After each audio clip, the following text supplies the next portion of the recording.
O céu também concorda. O céu também concorda. Concorda com o que, pastor? Com a tua adoração, com o teu reconhecimento. Aqueles que adoram em espírito e em verdade. Aqueles que não deixam mais nada ofuscar o brilho da presença dEle. Mas você o vê? Não, mas eu tenho certeza, Ele está aqui. Você o toca? Não, eu não preciso tocar, Ele é a minha vida. Quando eu toco em mim, eu toco nele. Quando eu falo com o meu coração, eu ouço o coração dele bater. Não há diferença entre nós. Somos um em Cristo Jesus. Quando isso é verdade, nossa alma não pode ficar tão agitada. Há uma luta entre a sua mente para não compreender a verdade que o Cristo vive. O Cristo o quê? Diga para a pessoa que está do teu lado: o Cristo, o Senhor, Ele vive. Aleluia. Não fique admirado como aqueles homens e mulheres que ao ouvir que Ele vivia, ou melhor, que Ele havia ressuscitado, vencido a morte, eles disseram: não é possível. Talvez seja um jardineiro que você viu. Você olhou bem para isso? Não era ele, disseram as mulheres. Alguns diziam: não, mas pode ser que você viu um homem lá, meio que fisicamente parecido. Ele morreu. Eu estava lá quando sepultaram o corpo dele. Talvez muitos estivessem lá quando ele deu o último brado naquela cruz. Mas quem disse que a morte venceu ele? Quem disse que a morte venceu ele? Onde está, ó morte, o teu aguilhão? Onde está, ó morte, a tua vitória? Quem disse que a morte vence ele? O teu pior adversário, igreja, ele venceu. O teu pior inimigo, ele venceu. A morte não vai nos encontrar. A morte para nós agora é uma passagem, querido. Aquilo que era destino para nós, aquilo que era certeza para nós de entrar no caminho da morte, uma escuridão eterna, um sofrimento eterno, isso já não existe mais. Ai, dá glória a Deus se você reconhece. Aleluia, a morte é uma passagem para a vida eterna. A morte é uma passagem para nós, para a vida eterna. Enquanto aqui, celebra também.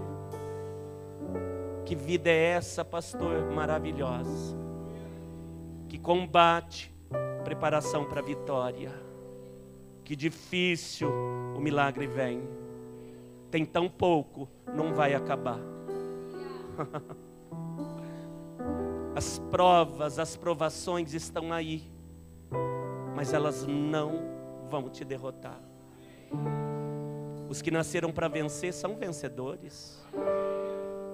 Diga para a pessoa que está do teu lado: os que nasceram para vencer são de fato vencedores.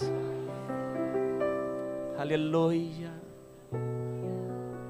Diga novamente para o teu irmão: você é de verdade um vencedor. Aleluia. Eu posso comemorar minha vitória? Deve. Eu devo exaltar minha vitória? Não.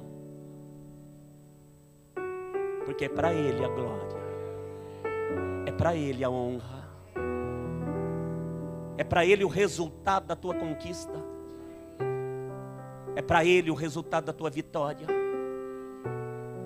É para Ele, querido, o testemunho de enquanto tanta gente cambaleia, o mundo afeta, a crise afeta, os homens afetam. Eu tenho andado na segurança do meu Senhor. Nada te abala, nele não. No Senhor nada vai te abalar. Ai, recebe se você está convicto. No Senhor nada vai te abalar, querido. Aleluia. Diga para o teu irmão: no Senhor nada vai te abalar. No Senhor nada vai te abalar. Aleluia. Cada um de nós sabe bem o tempo que está vivendo. Cada um de nós sabe bem o tempo que está vivendo exatamente hoje. Cada um de nós sabemos quais as guerras que nós estamos envolvidos. Uma aqui, outra ali. Algumas ao mesmo tempo, pastor.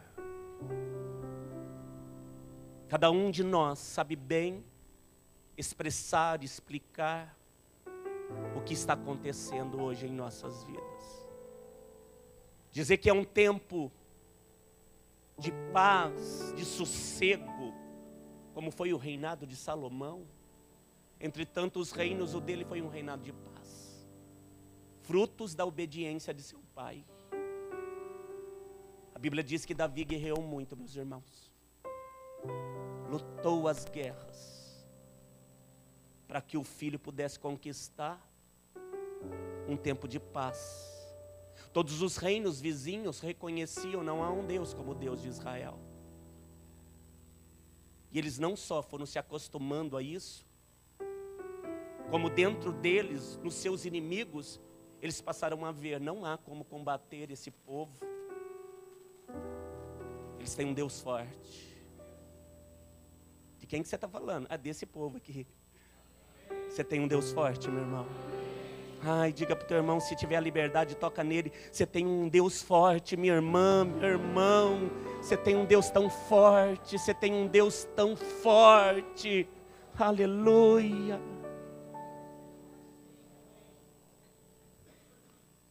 No meio dessa batalha nós sabemos, não há força em nós. Não há sabedoria que possa desvendar o que está acontecendo.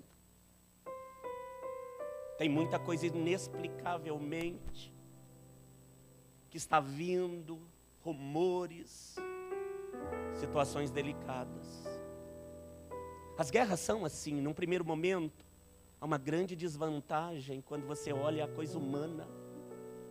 Deus é contigo. Parece que há uma desvantagem, Sandra. Vamos ser sinceros, quando nós olhamos, o homem, a alma, o sentimento, ele quer dizer: não sei mais o que fazer. Tem chegado a esse ponto. Quando eu pensei que eu tinha alcançado aquilo que eu tanto lutei para conquistar, como um sopro se desfez. Quando eu pensei em ter, eu deixei de ser. Quando eu passei a observar muito material, eu me perdi no meu espiritual. É sempre uma luta. Eu estou muito bem lá fora, mas eu estou muito mal aqui dentro, pastor. Ou eu estou bem aqui dentro, mas eu não estou constante. Parece uma crise. Até quando eu viverei assim? Até quando essa guerra ela vai continuar acontecendo, esse conflito? Porque nós estamos no meio de um conflito. Todos os dias. Questões sérias a serem resolvidas. Isso é verdade? Isso é verdade, querido? Questões familiares a serem resolvidas. Questões de trabalho, pessoas que não sabem até quando o recurso ele vai suportar tamanha guerra. É coisa que imprensa de cá, de lá. Agora resolvi isso, tem essa outra coisa. Eu estou chamando isso de guerra, meu irmão. E eu estou colocando nos teus olhos normais o que você já sabe, o que você já tem dito. Mas eu fui convidado, autorizado pelo Espírito Santo para falar para você não daquilo que você já está vendo. Não precisaria reunião. Mas Ele me trouxe aqui para falar para você: ei, tem algo que você não está vendo. Não tem nada perdido. Diga para o teu irmão, não tem nada perdido, meu irmão. Não tem nada perdido.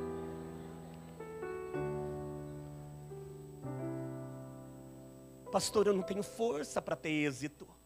Eu não tenho sabedoria para ter vitória. Mas quem disse que essa vitória e esse êxito viria de você? Aliás, é quando você, querido, esgota o teu ser, ou melhor, o teu eu, é que você vai estar pronto.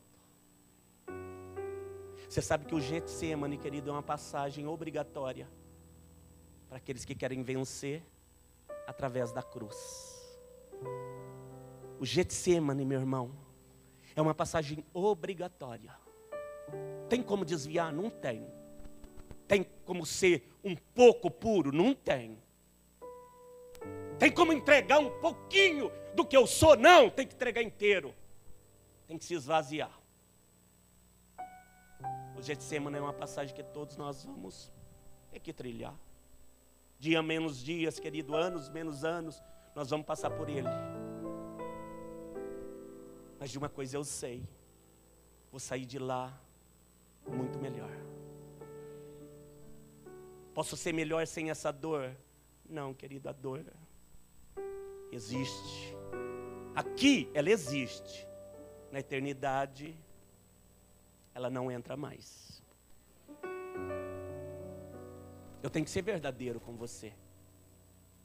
Mas quando eu não sei o que fazer, essa coisa me imprensa, essa guerra que é difícil, o que fazer? Faz como Josafá, põe seus olhos nele.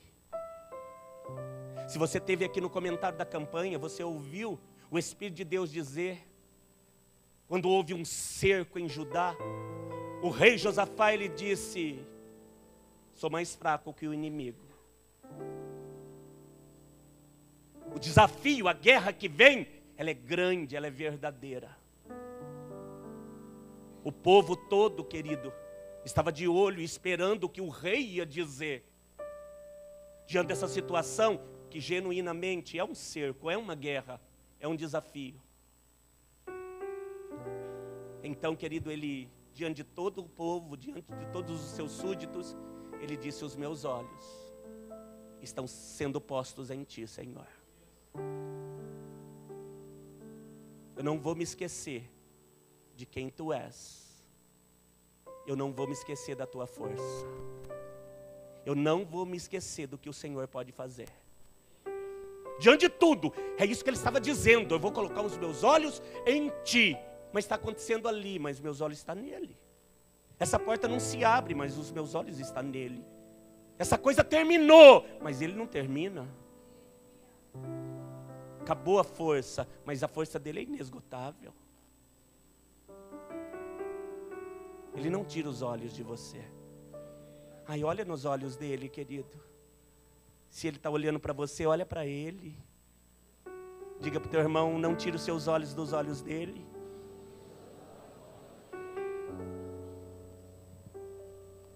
Aleluia. Nós estamos vivendo um tempo de um favor extraordinário. Não seja como os demais, como a multidão que diz, de novo? Não é de novo, é novo. Diga para o teu irmão, não é de novo, é novo. Aleluia. Você sabe que as pessoas às vezes elas dizem de novo, e junto com esse de novo, querido, tem uma incredulidade dentro dela. Porque ela diz, eu já vivi em parte isso que você está falando. Não é verdade, meu querido, porque tudo que nós estamos falando e vivendo agora é novo. Aliás, essa igreja é nova. Esse tempo você não viveu, querido. Esse culto está cheio de propósito. Todas as semanas eu vou dizer isso. Esse culto está cheio de propósito. Essa reunião ele sabia de cor quem viria aqui, querido. Quem estaria aqui, quem estaria pela internet ouvindo, quem estaria no cenáculo. Ele sabe tudo. Ele marcou a reunião com um propósito. Um dos propósitos, eu penso, é mudar o seu entendimento. Não pensar, querido, que vai viver o que já viveu, porque é novo.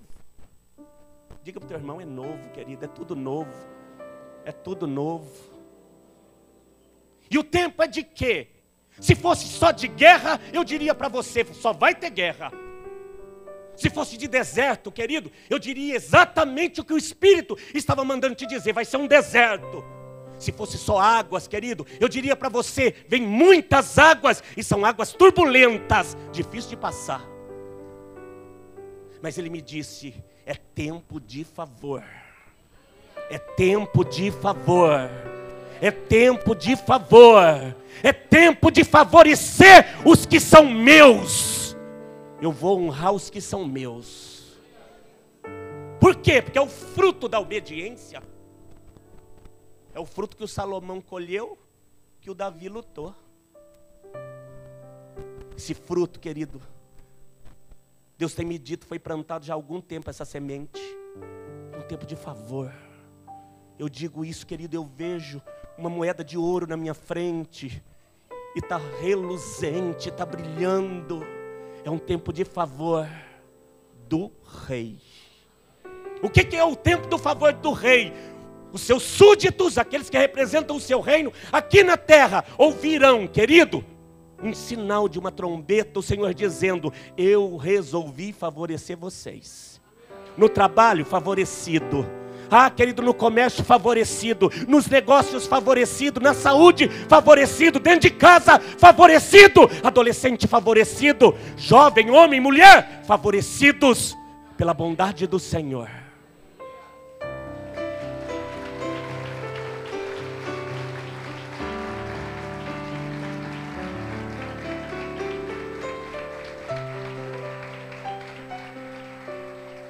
É o tempo de quê? Favor.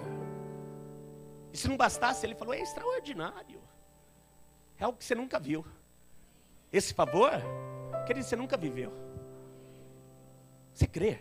Amém. Diga cheio de fé para o teu irmão, esse favor que está vindo sobre a sua vida, você nunca viveu, André.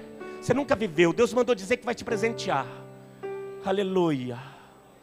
Um favor que você nunca viveu. Carinho e família. Eu estou vendo teu rosto, querido. Eu estou vendo o favor de Deus. Eu estou vendo o Senhor dizer, ah, querido, por nenhum só segundo, deixa de existir teu ânimo. Ser desanimado e desonrar o que Deus fez. Quando Ele me disse isso, querido, eu disse, em nome de Jesus não serei. Mas nem de unha desanimado. Porque meu ânimo vem dEle. Minha alegria vem dEle. Minha força vem dEle. O DNA dEle está em mim. Você estava aqui domingo, seu sangue foi trocado. Você é Ele, querido. Se anime para viver o que Ele deu ordem para você viver. Que tempo é este? Por quê? Porque Ele quis. Porque não foi antes, porque tinha que ser agora. Porque não é depois, porque Ele disse agora. É o momento de se deleitar. Agora vejo o mel pingando do favo. Tudo isso é favor. Esse favor, querido, ele quebra sentenças. Vou dizer novamente, é o tema da ministração de hoje. O favor que quebra sentenças. Existe um favor chamado favor de Deus. Como é que ele traz à existência? Conforme ele sonda, ele vê no coração, na mente. E ele entende que é o momento de abençoar. É diferente, querido, da forma com que o homem vê e da forma com que o homem julga. Às vezes o homem de aparência ele julga, é merecedor, ele olha o outro e diz não é merecedor. E geralmente ele faz isso a partir de um favor de aparência, de troca. Fez, recebe. De posição, vou agradar para ver se dá certo. Esse é o favor do homem. E o favor de Deus? Ai, querido, esse é o coração. favor de Deus sonda o coração. Diga, o favor de Deus sonda o coração. E o favor do homem? Ele nota toda a aparência. Ele é todo impregnado de aparência. É por isso que os homens, de uma forma muito errônea, eles dizem: você não é capaz.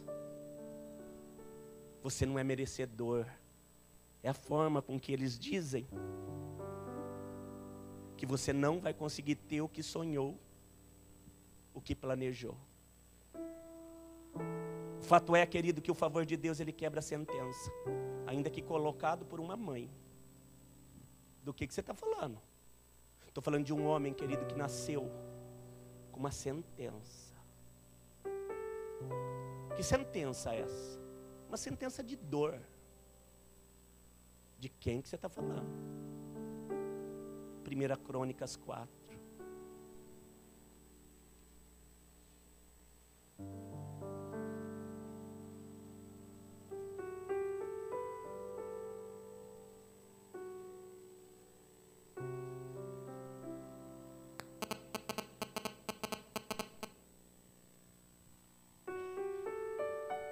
Primeiro Crônicas, capítulo 4.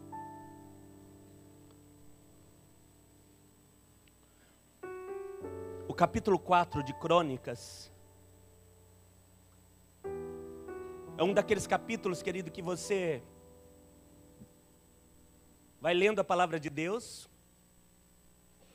e quando você chega num capítulo como esse, você geralmente, querido, se cansa e diz: deixa eu já pular aqui e ir para o outro capítulo, porque aqui não tem nenhuma outra informação a não ser que esse é filho daquele, que nasceu a partir daquele outro. Não é assim?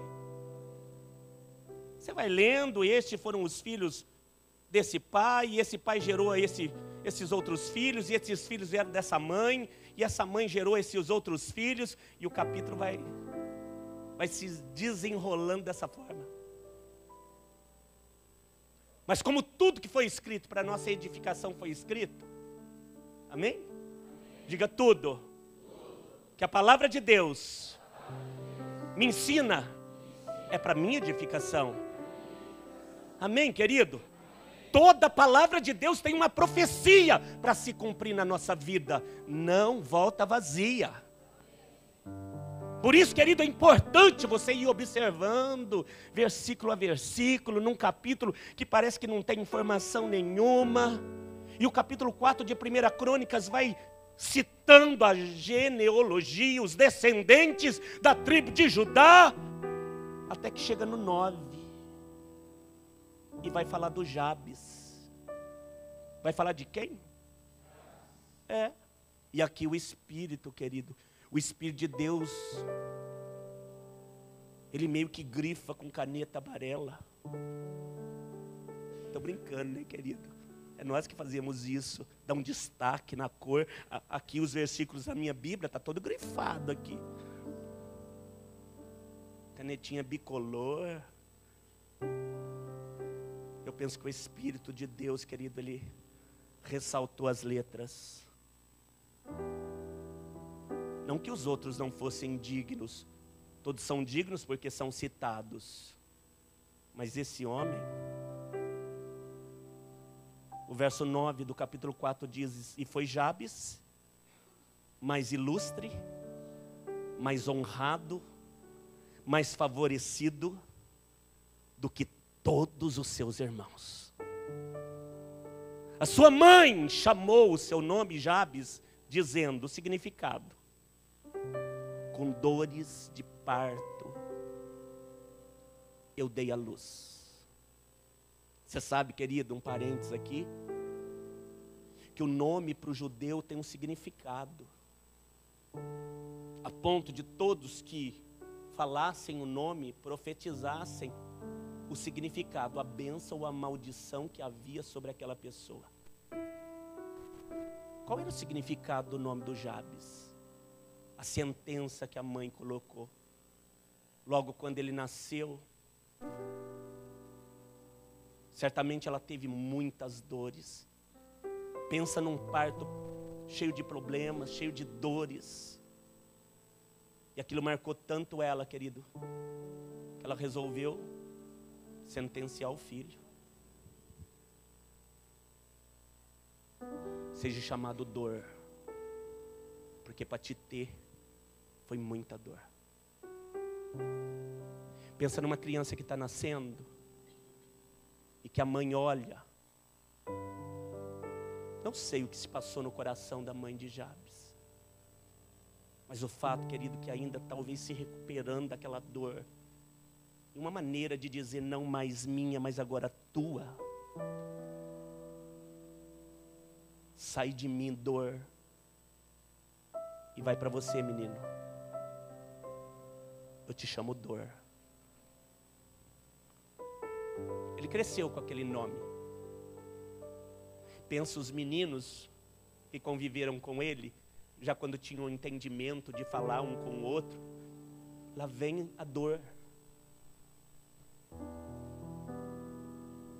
Não vamos permitir que ele venha no nosso meio, porque ele é dor. A sentença havia sido dada. Eu penso que ele teve problema na escola.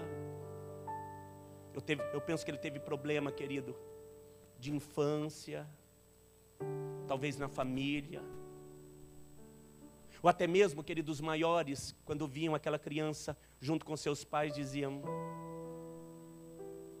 que pena, a vida dele vai ser muito difícil. Ele foi sentenciado pela mãe.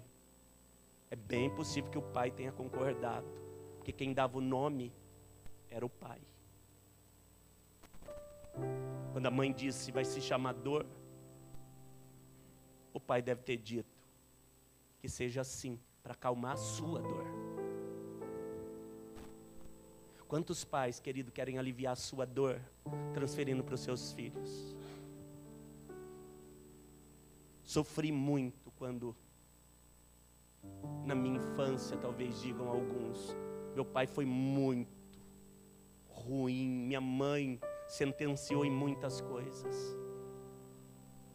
Eles crescem com isso, querido, e na primeira oportunidade eles querem se livrar daquilo.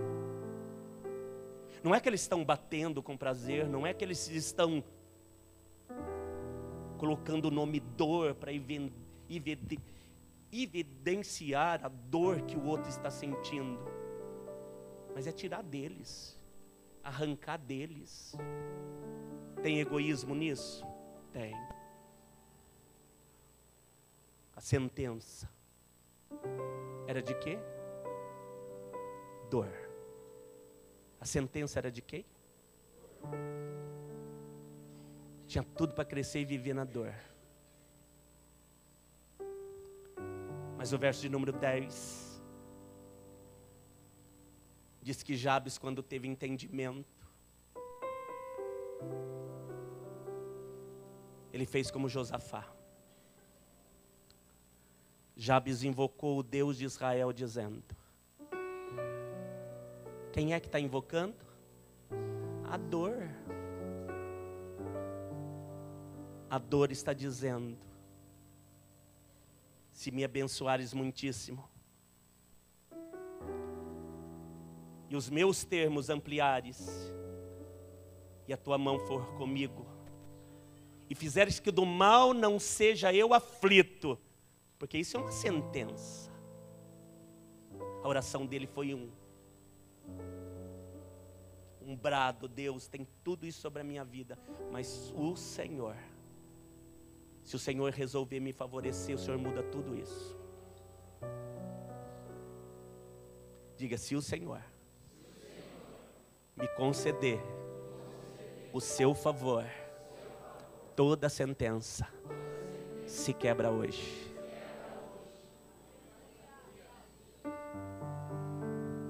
Diga novamente: se o Senhor, que tem propósito nesta reunião, trazer o seu favor sobre a minha vida, toda sentença do meu passado se quebra hoje.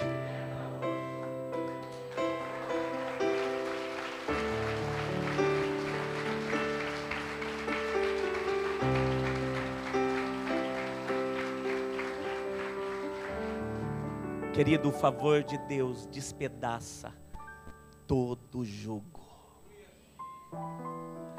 Diga para o teu irmão, o favor de Deus despedaça, destrói, acaba com todo jugo.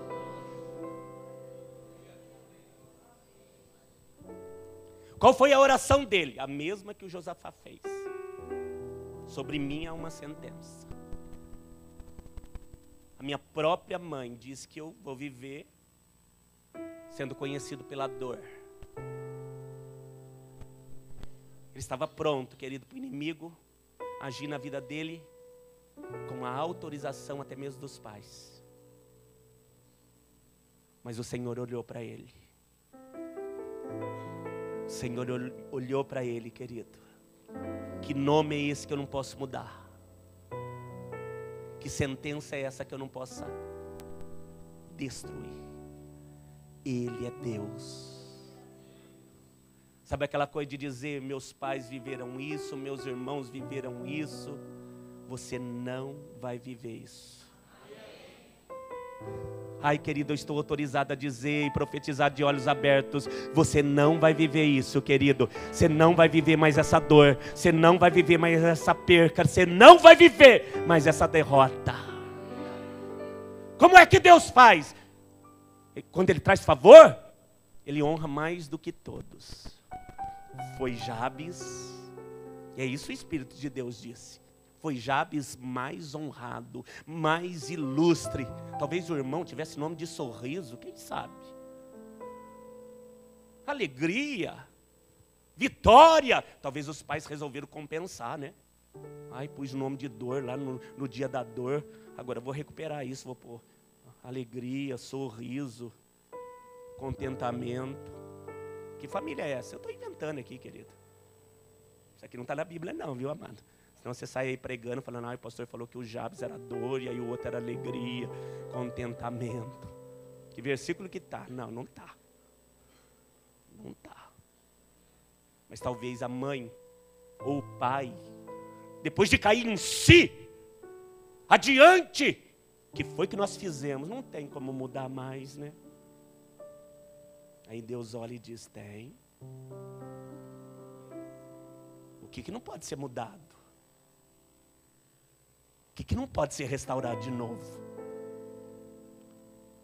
Que perdedor que eu não possa transformá-lo em vitorioso. Que homem que a sociedade diz que não tem mais jeito, que eu não possa dar um jeito. Ele é Deus. Ai, querido, Ele é Deus. Ele é Deus, Ele é Deus, Ele é Deus, Ele é Deus. Ai, pastor, conta uma situação que Ele não transforma. Ai, querido, não tem. Eu vou decepcionar você, mas não tem. Me fala de uma coisa que Ele não possa fazer. Não tem. Um homem que Ele não possa mudar. Não tem. Mas até aquele lá, viu, querido? Sabe quando a palavra vem assim, as mulheres pensam, mas até aquele lá. E aquela, muda também. Não tem dor que Ele não possa transformar em alegria. O Jabes, querido, a sentença estava sobre ele. Dor. Cresceu ouvindo essa palavra, dor.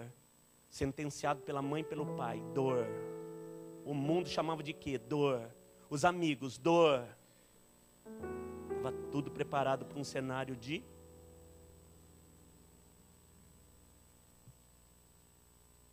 Mas o que Deus planejou? Vou honrá-lo. Vou honrá-lo. Vou honrá-lo. E como? Mais do que todos. O Espírito de Deus vai dizendo, esse nasceu desse, esse nasceu desse, esse nasceu desse. E quando chega no 9 ele diz, mas peraí. Esse aqui eu não posso falar só, nasceu desse e outro aqui. Esse aqui foi mais ilustre, mais honrado, mais exaltado, mais vitorioso. Esse aqui fez a diferença na sua geração. Qual que é o nome dele? Esse que ele fez a diferença na geração dele, ele se chama... Ai, o Cristiano entendeu. Ele se chama... É esse nome aí agora. Troca o Jabes e põe teu nome, querido. E foi Ricardo mais ilustres do que os seus irmãos. Como que é seu nome, querido? Põe seu nome aí, querido. Não é dizer que é mais que o outro, não, amado. Isso é individual. Isso é alguém que crê. Isso é alguém que tem respostas vindo do céu. E não se curva aquilo que as vozes do mundo estão dizendo. Nasceu para sofrer. Quem? Ai, querido, essa sentença não é minha, não. Ai, ser crente é uma coisa, né, pastor? Que coisa? Não é o que as pessoas dizem? Ai, ser crente é padecer às vezes, né? Será que é para ter dó? Querido, ser crente em Jesus Cristo. Ai, querido, foi a coisa mais maravilhosa que aconteceu na minha vida. Fui chamado para vitória. Você também? Fui chamado para vencer, fui chamado para conquistar, fui chamado para andar com Ele, fui chamado para brilhar, fui chamado para ser cabeça, fui chamado para morar no monte. E o buraco? Aí fui tirado faz tempo. Você também? Isso é ser o quê? Honrado, ilustre, reconhecido. Você sabe quando o sangue está sobre a nossa cabeça, querido? Aliás, quantos aqui tem o sangue? A Bíblia diz que os que são reconhecidos como o povo do Senhor é porque o sangue do Cordeiro está sobre a sua cabeça. Isso é honra. O sangue dele, isso é honra, amado. Que honra? A maior. O sangue te mantém puro aqui. Vou dizer de novo, o sangue te mantém puro. O sangue te mantém com vestes limpas. E quando eu chegar na glória, aí o sangue sobre o corpo humano não tem necessidade mais. Aí ele tira o sangue e põe a coroa. Chegou no céu, aí é uma coroa, querido. Por quê? Porque quando ele subiu, ele foi coroado. E aqui? O sangue responde para a terra, responde para o inimigo, responde para o mundo espiritual, responde para tudo. Responde o quê? É filho de Deus. O sangue está sobre a minha cabeça. Obrigado, Jesus. O que me diferencia, o que me faz ser mais honrado do que os meus irmãos. O sangue. Não tem mérito nenhum em mim. Não tem força nenhuma em mim. Foi tudo o Senhor quem conquistou. E eu reconheço a honra sobre a minha vida, porque o teu sangue está sobre mim. Quando é que você vai negar o sangue? Enquanto eu existir, querido, nenhum momento. A dor foi chamado de homem ilustre, honrado. Amém, amado? E a Bíblia diz que o resultado do favor foi o quê? Essa honra, primeiro ela despedaça o jugo. Diga: a honra de Deus, o favor de Deus, quebra a sentença, despedaça o jugo. E depois que isso acontece, quando quebra a sentença, quando tira o jugo, a honra se estabelece. Por que ele tem que fazer isso? Porque em habitação maldita ele não vem. Ele tira a sentença. Qual era a sentença? Dor. Ele tira a dor. Diga para o teu irmão, essa noite ele vai tirar a tua dor.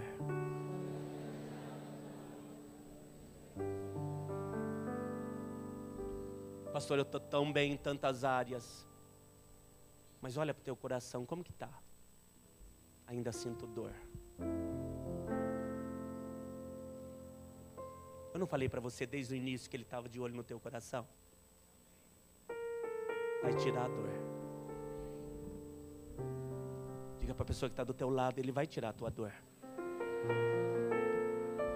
Diga para ele e para ela, e depois vai te honrar. E depois vai te abençoar. Aleluia. E Ele vai se manifestar de uma forma poderosa na sua vida. Esse favor é sem dor. Diga, o favor de Deus vai ser sem dor. Sabe aquela coisa que, para viver, o que eu tenho que pagar? Já está pago. No passado não era assim? Para cumprir o voto, para ver se ele vem mesmo, então eu vou aqui meio que fazer minha penitência, né? Não precisa não, querido. Não precisa sangrar teu corpo, porque ele já sangrou. O suficiente. Não precisa dar chibatada em você, porque Ele já levou todas as chibatadas. Eu vou me humilhar, vou me envergonhar para os homens? Não precisa, Ele já foi humilhado, já cuspiram nele. Você pode levantar sua cabeça hoje. Eu vou me humilhar para ver se dá certo. Para o inimigo? Eu só me humilho para o meu Senhor. Eu me curvo e eu me prostro para Ele. Quanto de esforço tem nisso? Nenhum. Em dizer, toma tudo. Porque tudo é teu. Cada dia, querido, de verdade.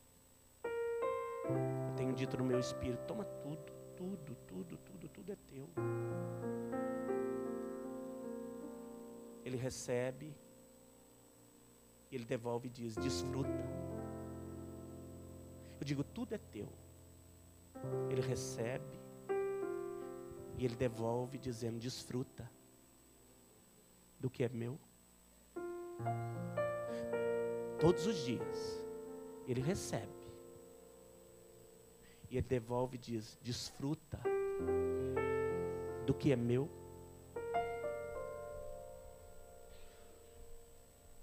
Toma minha família, ela é minha, mas toma, desfruta. Desfruta de tudo. Toma a igreja, ela é minha, mas desfruta da autoridade dela. Tudo é teu.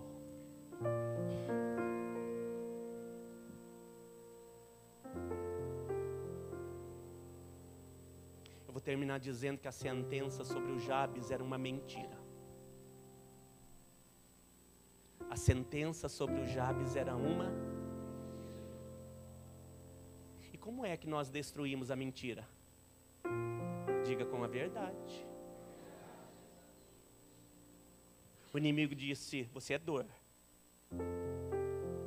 E a verdade disse, você é honra.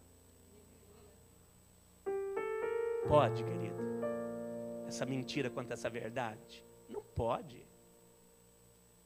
Eu não sei o que o mundo, a família, as pessoas, o acontecimento, eu não sei o que tem dito aí no seu coração que você é. Está vendo? Você perdeu de novo, não vai dar certo. Essa é a voz de quem? Diga, da mentira. Diga para o teu irmão, essa é a voz da mentira.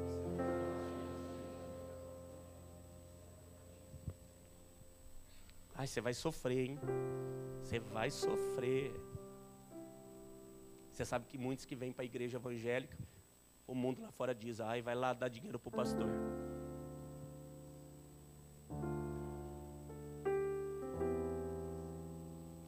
O mesmo lugar que você traz o teu dinheiro, aliás, que não é teu, é o mesmo lugar que eu coloco aquilo que também não é meu. Então fica despreocupado, querido. Porque de fato essa é a voz da mentira. Que crédito ela tem? Nenhum. Quando você fica chateado com isso? Mas nada, querido, nem isso aqui, ó. Por quê? Porque a verdade habita dentro de mim. Quando a mentira diz, você é triste, falido, perdeu, vai viver com a dor. Aí a verdade vem e diz: não, você é uma bênção. O que a verdade tem dito? Ai, querido, diga para o teu irmão, vai, aproveita e fala a verdade para ele. Você é uma bênção. Você é uma bênção. Você é uma bênção.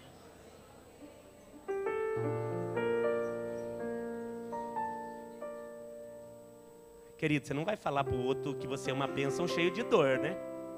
Ah, eu estou falando, pastor, porque eu estou com uma dor de cabeça. Ah, mal conheço, vou falar, vou repetir. Você não está sendo bênção. Olha bem para o teu irmão, querido, cheio de alegria e felicidade. Diga: você é uma bênção, meu irmão. Você é uma bênção, você é uma bênção. Aleluia, aleluia. Para quantos você puder, querido, diga: você é uma bênção. Você é uma bênção, meu irmão. Sabe o que é bênção, querido? É o mesmo favor do Jabes. Abençoado. Você é um abençoado. Soa diferente? Então diga para o teu irmão: você é um abençoado, uma abençoada.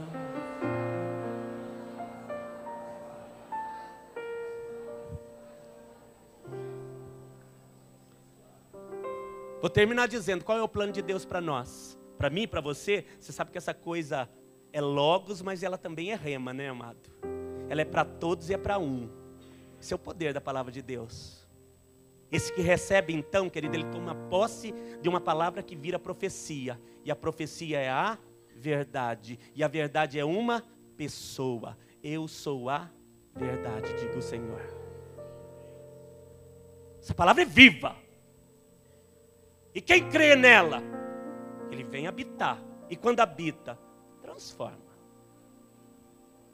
É simples assim? Simples assim. Quando essa palavra ocupa, querido, lugar que era só mentira ocupava. Aí até minha mãe disse: então, mãe. Ela sem entendimento, querido. Talvez foi transferir a dor dela, a dor dele. Mas como a vida é individual, o Senhor disse: não, vou fazer desse homem uma bênção. Eu vou honrar ele de uma forma, mas de uma forma. Mas eu vou colocar ela numa posição que todo olho vai ver, que Jaguariúna vai perceber. É pequeno, viu, querido? É que aqui a estatura não ajuda, mas eu queria chegar no teto. Para dizer onde Deus vai colocar você. É num lugar de honra. Jabes se tornou um homem muito abençoado. Abençoou muitíssimo, ampliou todos os termos dele, fez que mal nenhum, que dor nenhum chegasse, porque Deus lhe concedeu. Estou terminando aqui. Porque Deus lhe concedeu o que ele tinha pedido. Porque Deus lhe concedeu o que ele havia pedido. É uma noite de favor. Mas esse favor vem para quebrar essa sentença. Diga: o favor de Deus está no nosso meio. E ele virá com um propósito, despedaçando, destruindo toda a sentença. Não é o caso, querido, de procurar quem deu a sentença, viu? Aí foi a mãe, foi o pai, foi o amigo, foi aquele acontecimento, foi a separação, foi a traição. É o caso de olhar para o favor. Porque para a sentença, querido, você já olhou tanto. Sentença, você sabe bem como ela é.